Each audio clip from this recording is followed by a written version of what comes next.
Welcome back, my friends. My name is Sarah. I'm known as Carnivore Yogi over on Instagram. Thank you for coming back to my YouTube channel. This is a shorter snippet of a longer conversation. The full-length conversation will be in the comments and in the information section via podcast form with my friend Dani, Danielle Hamilton. She's known on Instagram as Danielle Hamilton Health. She's a nutritional therapy practitioner and a blood sugar expert. She works one-on-one with clients. Some of them do keto, some of them do carnivore. Some of them she does add some carbohydrate back in. The reason I brought her to the podcast is because she healed her own PCOS, her own insulin resistance, using a ketogenic approach after doing paleo for many, many years. And we talk about this in the podcast, but a lot of people, and this is why I brought her, say that doing a ketogenic or a carnivore diet and having those pre-diabetic blood sugar numbers is okay. And I have experienced that myself. If you would like me to make a longer video of all my blood sugar experiments, comment below, let me know if that's something you'd be interested in seeing. I'm actually about to attach a continuous glucose monitor to my tricep. I'm waiting a week, to be honest with you, because I am in the week right before my cycle, and the week right before your cycle, ladies, if you still have one, you're gonna see higher blood sugar numbers. You're gonna be a lot more insulin resistant the week before your cycle. So I'm waiting until I get into week 1 of my cycle. But this is just one little blood sugar thing that I have learned. And you know, going back to the topic of higher blood sugar numbers when you're keto and carnivore, there are some doctors and experts within the space that will emphatically tell you that this is okay. The reason I brought Dani on is because she's not dogmatic. She sees carnivore and keto as a tool that will help people. But she knows that if the blood sugar is dysregulated, pre-diabetic blood sugar, period, just is probably not a positive thing. So if you are having those higher blood sugar numbers, I would recommend someone like Dani, or to do some tweaks, some of the ones that we talk about in this podcast, to find out what's really going on. Because at the end of the day, pre-diabetic blood sugar numbers are pre-diabetic blood sugar numbers. I don't care what diet you're doing, and those are causing some issues in your body. This is not medical advice, by the way. But that's what we're going to talk about in this short little episode. Stay tuned. The full episode will come out on a Saturday in a couple weeks from now. I'm trying this new uploading schedule. So I hope you're having a beautiful, wonderful day, and I will talk with you guys again very soon. Enjoy this little snippet. That blood sugar under 100, that's not ideal. So It might be okay, it might not be diabetic, but the functional ranges that I feel most comfortable using are fasting blood sugar between 70 and 85. Mm-hmm. And the caveat with that is that you can't have any symptoms with that. So if your blood sugar is 85, but you're feeling heart palpitations, which is another one I failed to mention. If you're feeling anxious, you're feeling like you need to eat something and it's 85, then that's not good either, because that's a symptom of hypoglycemia. So it's having the blood sugar that low with no symptoms. And so I have tons of clients who have reactive hypoglycemia, who their blood sugar will get down. It will start to go into the hundreds and 90s, and they will start getting symptoms of blood sugar dysregulation. They'll get those symptoms, all the ones that I mentioned, even in the hundreds and the 90s. Even before they even get into the 80s, that would feel terrible for them. Yet that's the blood sugar we want. And this often happens because our body is that happens in a body that is so inefficient at burning fat for fuel that it's kind of like the gas light goes on in the car. So the blood sugar will start to lower, and the body's like, oh my goodness, like we're about to run out of fuel. So it sends all those signals like you should eat something. And it does this by giving you all those symptoms. That's how the body's communicating we need to eat something. But then you kind of get stuck in this carb trap because you're needing to like eat carbs, and then the blood sugar goes down. So you need to eat some more to bring them back up. And that's where a lot of people get stuck. I'm sure many of your listeners may have had that in the past. If they're, coming from a carnivore keto space, maybe this is something that was happening in the past, and they know that the goal is metabolic flexibility, to be able to burn body fat for fuel, because then you have those reserves. Your blood sugar can go a little bit lower and you can feel fine because you have that backup fuel. Yeah. Well, I love that you mentioned those ideal ranges and how that can look different for different people. One thing that I'm seeing a lot of in my smaller groups, and then people will message me a lot, is that people have been doing carnivore for an extended amount of time, or even keto for an extended amount of time. And when they're testing their blood sugar fasted, it's 100 or 105 or super high 90s. And, I feel like this is why I brought you on, because I know you're super non-dogmatic and you're not married to one specific way of eating. But where I sit, I feel like that's problematic. Like, blood sugar is blood sugar. And we have to stop saying, well, you're on XYZ diet and that can be normal for that kind of diet. I still think that if your fasting blood sugar is 100 or in the high 90s, that is problematic. What are your thoughts on that? Yes, I share that same thought and belief. And I think that for a lot of people, we need to think about getting rid of that dogma. Is it time to divorce your diet? Is it time to just start adding a few more things in that could potentially even some things out? I do tend to see some people on carnivore who have trouble getting into a better blood sugar range or even getting into ketosis. I think that some gluconeogenesis is definitely playing a part. But then I see some people doing a high fat carnivore diet or even a high fat ketogenic diet, and their blood sugar levels are still not going down.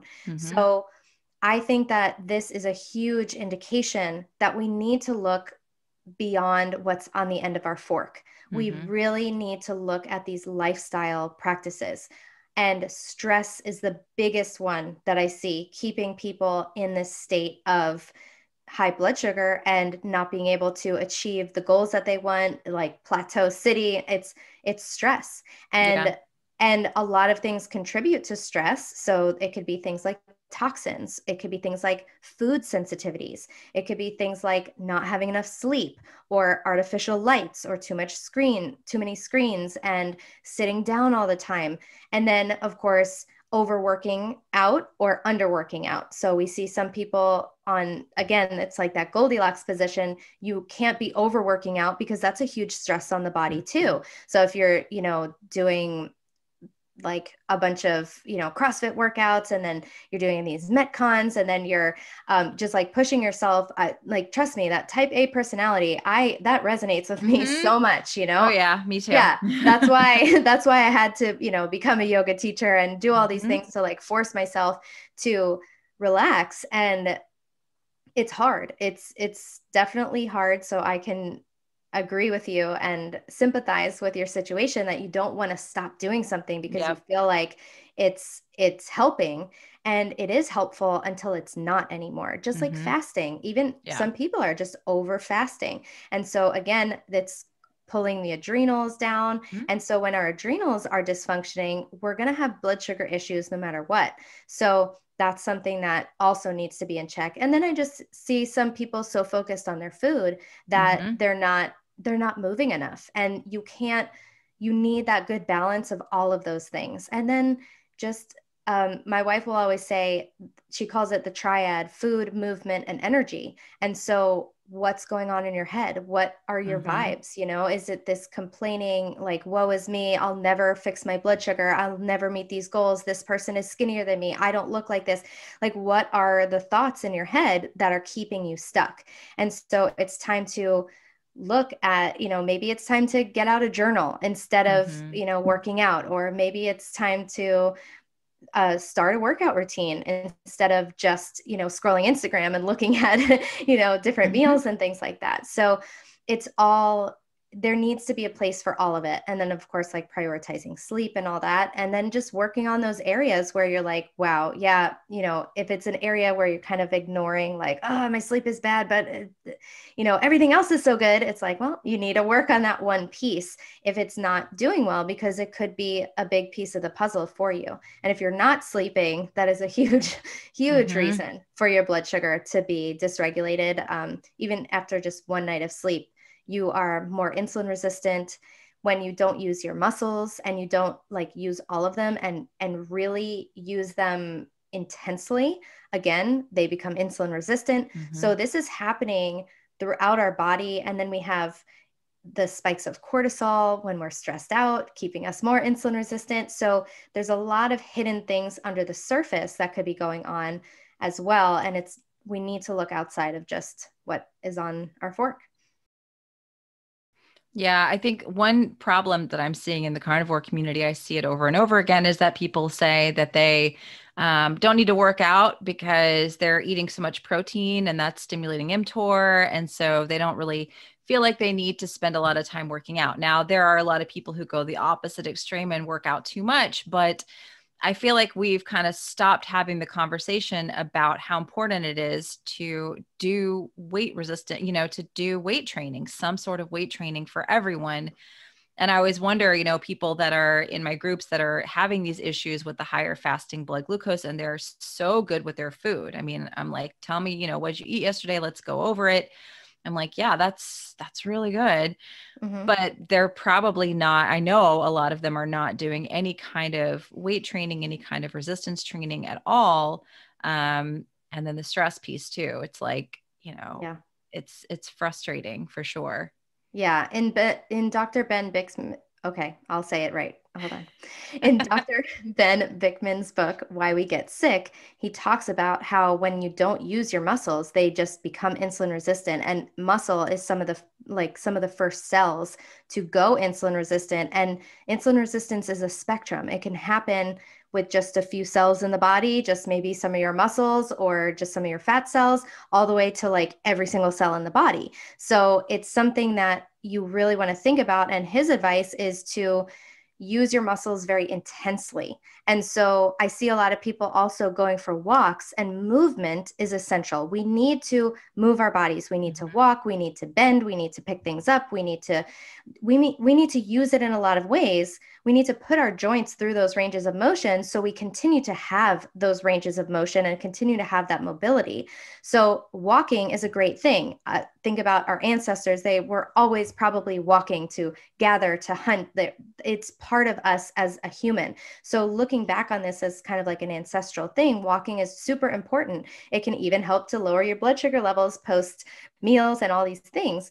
But if the only thing you're doing is walking, it might not be enough if you have like a plateau, if you have weight to lose, if your blood sugar is not right. So think about potentially adding in even just body weight exercises. You can, you're a yogi, like how heavy your body can feel. Totally. Like you can really get really good workouts just by using your body weight and like remembering to keep your body, like we want our bodies to be healthy, but part of that is their ability to move well. And so I think it is left out of the food conversation a lot of times. And then unfortunately in that movement community, in the workout community, they're like, forget fitness and, a calorie is a calorie. And then, so you have these two camps. And I think that we need to think about blending the two of them a little bit more often because they're both important. So, yeah. My question is, from where you're sitting, if somebody is consistently having these higher blood sugar numbers when they're fasting, 100, high 90s, and they're really, really stuck on doing like even a high fat carnivore diet, is the answer for them to do that high fat carnivore diet harder? Do you think and say, okay, yeah, we need to add in some weight training here also and some stress management also? Would you tell that person, okay, just do weight training and stress management, let's leave your diet alone and see if things change? Or would you say maybe you need some diet variation in there? How would you approach that person if they were your client? So I would say that we should potentially look at like the stress and movement first, and then if they're feeling really good. But I also think that it is absolutely essential to start experimenting a little bit. And so we don't know what type of response our body's going to have. We can make educated guesses, but it might be that your body just doesn't do that well on carnivore. My body, for example, I just don't do that well on 100% carnivore. I do really well on mostly carnivore, but not 100% for some reason. Like I just don't feel well. And I did, high fat and everything. I varied all my proteins and was like really mindful. And after about a week, every time I just don't feel well. And so there are sometimes things that are beyond our current knowledge as to why certain diets don't work out for certain people, but I just want to kind of encourage everyone to learn from my mistake of having paleoed way too long and tried to just like paleo harder to fix my PCOS. If a diet that you're doing, I like to think about a diet as like a healing protocol. If the protocol is no longer serving you like it was, it's time to modify it. And that doesn't mean go vegan. It doesn't mean like go the opposite way, right? It doesn't mean to like completely take out everything that is working. It's like, what can we add or take away that could potentially help? And sometimes it's an unlikely thing. Sometimes clients just do better with adding in a little bit of carb. All of a sudden you're like, this is the thing that was hurting me so much and you want me to add it back in, but I see benefits from doing this. And right now, I don't necessarily know the current science to support it. I just know that anecdotally, sometimes bodies do better with a little bit more carbohydrate sometimes and some plant foods some of the time. And so I think that we can get so attached to something that made us feel so good at one point. Like, I mean, like with paleo, I got rid of all these diagnoses. I was the picture of health. I was like, I can't believe that food can do this to someone. And then all of a sudden it wasn't working anymore. And so I didn't pivot. It took me a long time to pivot and I was trying to figure out what to do. So I really would encourage people to also look at food sensitivities and gut health, because this is like a huge part of the picture. I had a client who had really severe reactive hypoglycemia. She was having these crashes all the time, always having to eat, just not feeling well. Just her fire was totally out. She's like depressed and was really, really, really struggling. She started working with me and things got a little better. She wasn't able to fully go keto, but she was kind of doing more of a paleo thing and being really mindful of the carbs, but she just wasn't feeling that well still. And she did a food sensitivity test, took out dairy, wheat, and eggs. And all of a sudden she's like, I feel better every single day. I saw her on a Zoom consult. I'm like, oh my goodness, you're glowing. She's like, I feel so good. I feel radiant. I feel amazing. So I really don't want to discount what's going on in our guts and these food sensitivities that can really keep us stuck. And so I know a lot of people on carnivore are heavy on eggs and things like that. It's a very common sensitivity. Of course, dairy is another big one that keeps a lot of people stuck, and it's so good. And so are eggs. So it's really hard to give up. You're like, okay, so you're telling me now I just have to eat like just straight up meat. You can't have dairy or eggs or anything.